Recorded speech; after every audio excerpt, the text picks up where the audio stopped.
Greetings and salutations. Review for episode 100 of Super. I thought it was actually a pretty good episode. I'm genuinely surprised, but there was one moment that I think that I'll talk about later, and I do want to that will lead into a discussion about uh, an opinion that the community, or at least some community members as of recently that I've seen, they've been having this particular opinion. I want to talk about that, and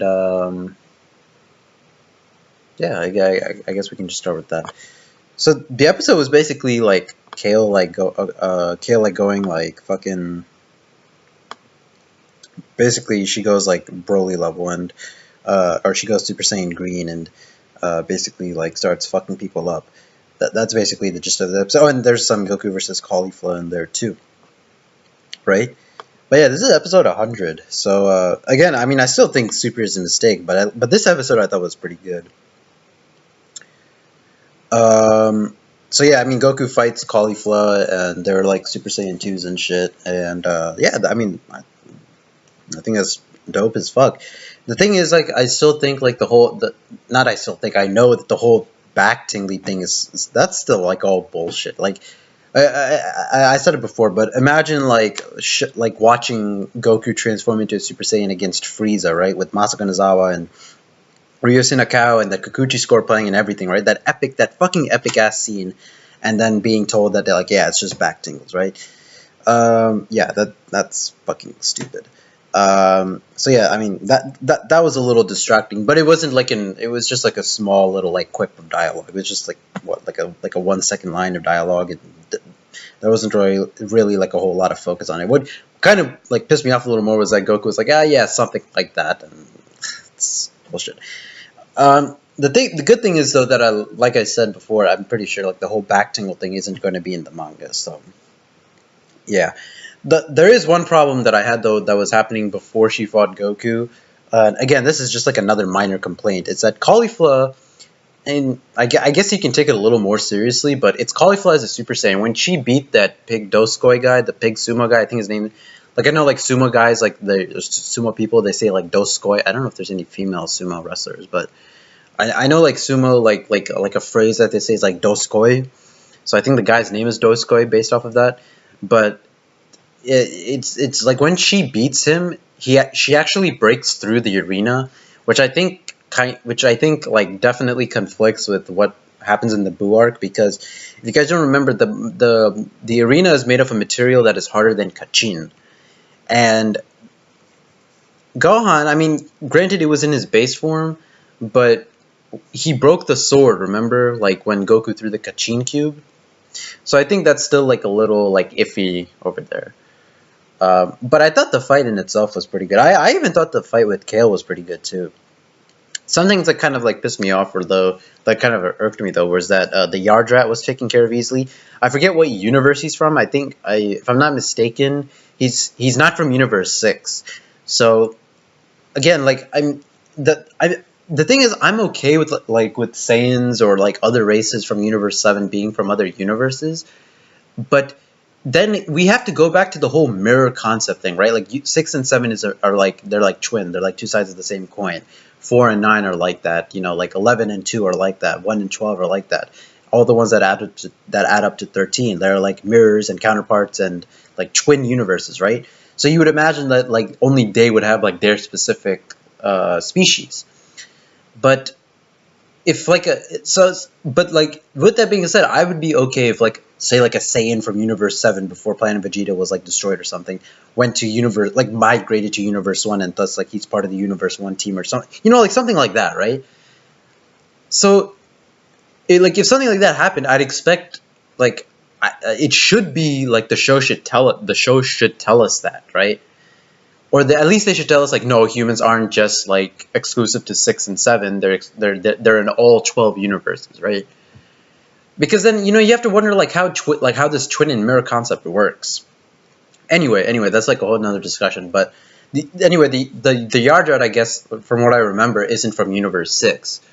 but he loses, which I think is kind of like I don't know what the point of that is, and I'm starting to wonder like what aliens are like Toei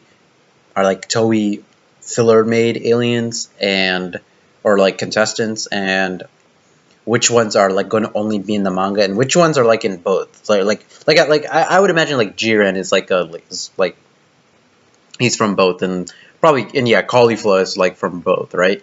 And maybe Kale. I hope Kale isn't, but maybe Kale too, right? And Ribrianne, I would say, is like probably in both too, right? And I guess Bergamo, like people like that.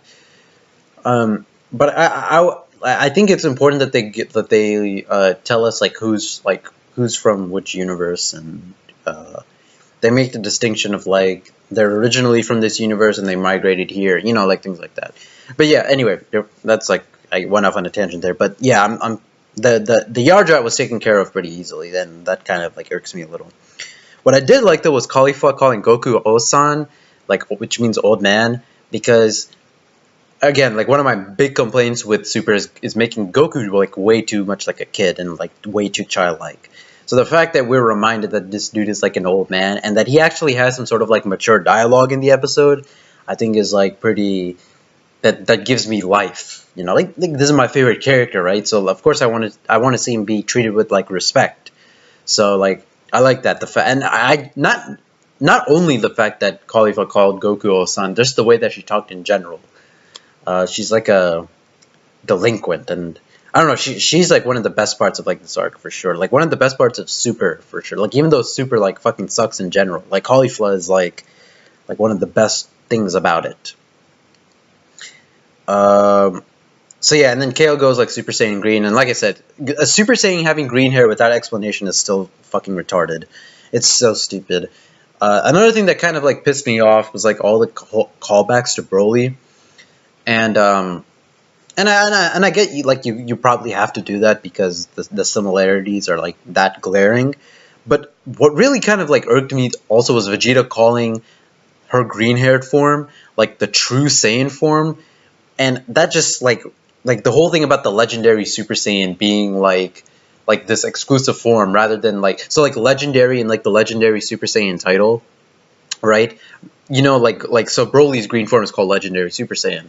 But like when Vegeta called it the Legendary Super Saiyan back in the Namek arc, like legendary just meant legendary. Like it wasn't like part of like the official form name. It was just like it was mythical, like it was something of legend, like a Super Saiyan of legend, So and now it seems like with the whole True Saiyan form thing that Vegeta said this episode that they're treating it like, oh, like he's the true Saiyan, like fucking Takao Koyama like fucking praise or something. I don't know. That being said, like I said, I don't give a fuck about Kale. Like Kale, like yeah, I kind of felt sorry for her when she was getting beat on, but like getting jealous over like Goku and Caulifla like having their moment or whatever, like fighting, it's just fucking. That's stupid shit. That's stupid shit. Like what the fuck is that? Like what the fuck? Come on.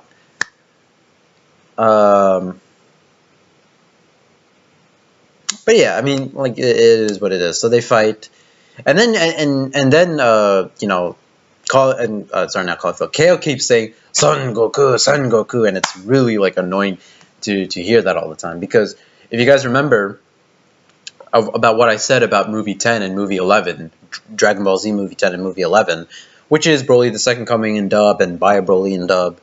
I said that literally Broly has no lines in those movies except for Kakarot, right? That's the only thing he said. If you watch the second Broly movie and you listen to all of Broly's dialogue, literally, all Broly says is Kakarot, except for one line. There's only one other line that Broly has in that movie, which isn't Kakarot, and that's some line about like how. I remember. I don't remember what it was in the sub, but I remember in the dub it was like Broly saying something to Gohan. So it's like right before like the climax, right before like Gohan fires his Kamehameha and Goten joins him, and then Goku, and then Broly fires his little like green key signature attack, whatever.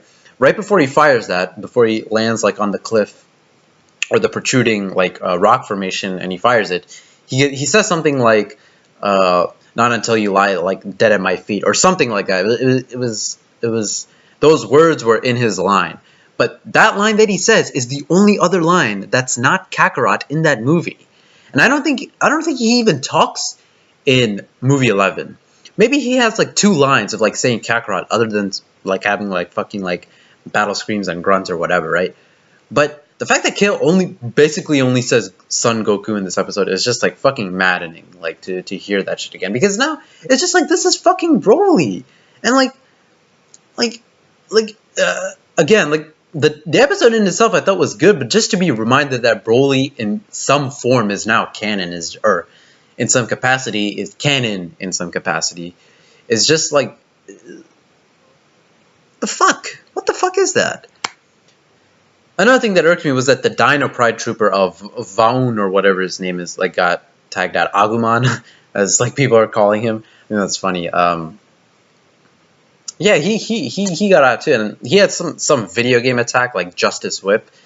And you know, I'm just reminded of like fucking Great Saiyaman all the way back in Dragon Ball Z Budokai 1. You know, remember like playing as Great Saiyaman in that game, and he had like Justice Kick and Justice Flash and Justice Punch, all these Justice attacks, and now we have like Justice Whip. It's just like fucking video game attacks, and it's just like get the fuck out of here with that. Like, what the fuck is that shit? What is that? What is that? Stop what you're doing, Toei. Shut the fuck up. Stop having the need to name like every fucking attack there is out there. Just stop doing it. Just stop. Dragon Ball was unique among shonen for not having every single fucking attack named. It wasn't like Naruto, it wasn't like One Piece or Fairy Tail or Bleach or any... Well, actually, no, I can take Bleach out because they only really had like... Actually, no, keep Bleach in there. They had like fucking like keto spells and all this shit. Yeah, keep that in there. It wasn't like modern shonen where like every single attack was named, right? And that's one thing that I appreciated about Dragon Ball, the original manga, because not every attack was fucking named. It didn't need to be named. And now you have something as a fucking whip being called Justice Whip. For like some no-name dude who just... So, for some no-name like scrub character who just got like fucking one-offed in a couple of like minutes.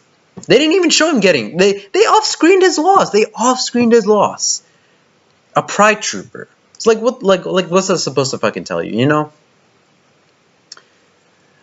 And the worst part of the episode was definitely like Kale walking through Super Saiyan Blue Goku's Kamehameha. And I know, and I was complaining about this on Twitter, and then I saw like people saying like, oh, but this works because Goku is holding back. Even if he's holding back, this shit still doesn't make fucking sense. It still doesn't make any fucking sense. Okay, so here's the thing. We already know like Super doesn't give a fuck about power scaling, right? Like they're so incompetent when it comes to that they just like they don't give a fuck, right? They'll have like fucking, you already know about it. So then, you know, now you have people going like, LOL, power scaling doesn't fucking matter, ha ha ha ha ha, get all the strength, power scaling, strength related charge like mad and shit, right? And you guys already know, like, if you feel that way, then you're deluding yourself, like you're a fucking retard, because Dragon Ball at the end of the day is a series about fighting and about strength. It's fundamentally about fighting. If you don't care about power scaling, you care about Yamcha, you would be okay with Yamcha in the Namek arc coming back to life, pulling a power-up out of his ass that puts him above Super Saiyan Goku and defeating Frieza. No, forget Yamcha, put Chaozu in that shit. If you don't care about power scaling, if you truly believe in your heart of hearts that power scaling does not matter in Dragon Ball and that it's not necessary, and that if the power scale is broken, right, and through nonsensical means that it doesn't affect the quality of the story, then you truly believe that what I just said, you would be okay with that. I'm not twisting your words. I'm not skewing your I'm not skewing your logic or anything like that. That is truly what you believe. If you truly believe power scaling does not fucking matter, either watch my video or be okay with the fact that Chaozu could come back to life in the Namek arc, get a power-up out of his ass that will put him above Super Saiyan Goku and kill Frieza. You would be okay with that if you don't care about power scaling. Right? Anyway, so that's that about power scaling. But I want to get back to like why like the whole holding back thing for Caulifla or for Goku doesn't work doesn't necessarily work in this scenario with Kale and the Kamehameha. So the thing is like Kale was like beating on Goku, but Goku wasn't like necessarily like struggling like hard or anything like that. Like, yeah, he was getting like thrown around and stuff, but he wasn't suffering like any major damage or like screaming like in agonizing pain or anything like that, right? Like he was just like like you know, like small little like grunts of pain here and there. Not even pain, I would say, just like annoyance, right? So that lessens the severity of like the whole fight, I guess, which I think is good. But again, the reason why Goku holding back, like for argument's sake, right? Let's assume that Goku is holding back when he fires the Kamehameha against Kale when she's Green Super Saiyan, right? Okay, fine, and I can understand like Kale surviving it. What I can't understand is Kale walking through that shit unscathed and grabbing Goku just because they want a homage to the fucking Broly movie. That's stupid. And now let me finally get to my point. The reason why holding back doesn't work in that respect is because we've seen in the original manga that when a character holds back and when he or she is leagues above a certain other character, holding back doesn't mean shit. I'll give you 3 examples. Cell held back against Krillin, right? Remember when he first became perfect? He held back. It was a warm-up. Not broke his fucking neck. KO'd him with 1 kick to the neck. Cell, Krillin, 1 kick to the neck, holding back, did that to Krillin, someone who was significantly weaker than him, right? The second example, Raccoon. Raccoon in the Namek arc with 1 kick, 1 single kick, with holding back, should I say, broke every single fucking bone in Krillin's body. That's the second example. Third, Frieza. When he first transformed into his 4th form, fucking cucked Vegeta. Cucked Vegeta. Couldn't touch him. Vegeta couldn't touch him. Didn't do shit to Frieza. Frieza owned him without even trying. Remember when Frieza went 50% against Goku? Frieza wasn't even 50% against Vegeta and still owned him. Wasn't trying. So that's 3 examples of where holding back doesn't excuse the fact that a character who's significantly weaker than someone else should come out unscathed, especially against an attack like a Kamehameha.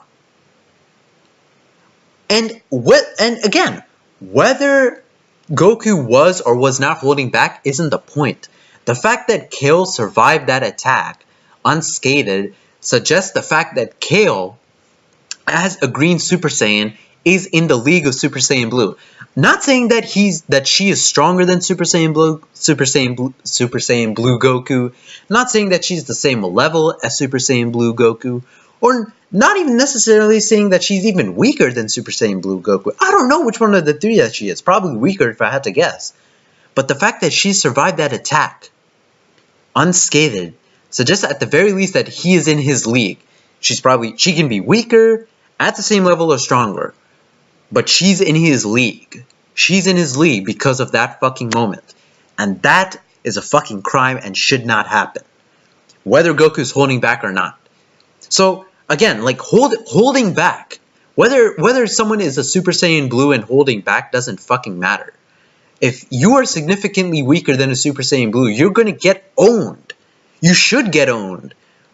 Regardless, because of what happens with Cell and Krillin, because of what we've seen with Raccoon and Krillin, because of what we've seen with Frieza and Vegeta, because of what we've seen with fucking Vegeta, Super Saiyan Vegeta and Android 19. Well, actually, no. Super Saiyan Vegeta and 19 is kind of a little different because actually, at the end of that fight, we actually know that had Dr. Gero drained any more of Super Saiyan Vegeta's power, then he probably would have been he would have been in trouble, right? So I guess that's not quite in the same realm as those 3. But if you want another more concrete example, Nappa. Nappa was barely trying against the Z Fighters. You know what the first thing he does to fucking Tien is? Punches his arm clean off. So this whole like holding back, like oh my god, characters are holding back so it's okay, doesn't necessarily work all the time. It can work in some respects, sure, why not? It can work in some respects, of course.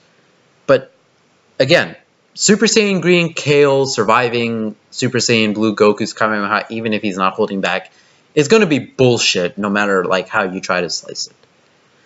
But, despite that all being said, the episode was still good. Like I said, it was still a pretty dope episode. It was a dope episode. Episode overall was still good. And I wonder like what's going to happen with the preview. I got really hyped when Hit and Jiren were about to fight. Like I would love to see a three-way fight between Goku, Hit, and Jiren. And I can only imagine like how lit that shit is gonna be, like especially in the manga with no like Kaioken nonsense or anything like that. Man, I can't wait for that shit, dude. I cannot wait for the universe survival stuff in the manga because like honestly like the thing is like I've always said like Super like fucking sucks and I still believe that Super sucks because mainly because of Golden Frieza shit and Golden Frieza arc and Zamasu arc, right? Universe 6 was mad, Battle Gods is good, and this one is okay to decent, right?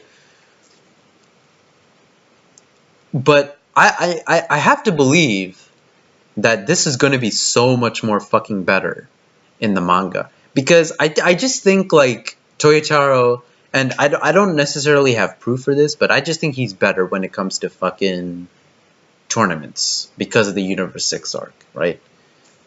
And again, I say no proof because that's only one tournament, but yeah, and anyway, don't want to ramble on too long. Good episode. Kale walking through the Kamehameha is still bullshit and addressing the whole why holding back doesn't necessarily work. But with that being said, I still think it was important for like filler episodes where Goku used Super Saiyan Blue against 18 and Krillin, because at the end of the day, Krillin and 18 are going to might face Super Saiyan Blue tier opponents like Hit and Jiren, and maybe Frieza will backstab them, and Toppo's there, right? So you have characters like that who are as strong as them. So knowing how to deal with that, being accustomed to that sort of power, I think is important. That being said, like I said, Kale walking through the Kamehameha is still bullshit. But I still think it was a good episode. So I'm not overly mad. A couple fucking annoyances here and there. But, you know, still a good episode, I think. So yeah, thank you guys for watching. And I will see you in my stream in 30-40 minutes. Bye-bye. Bye, bye, bye, bye.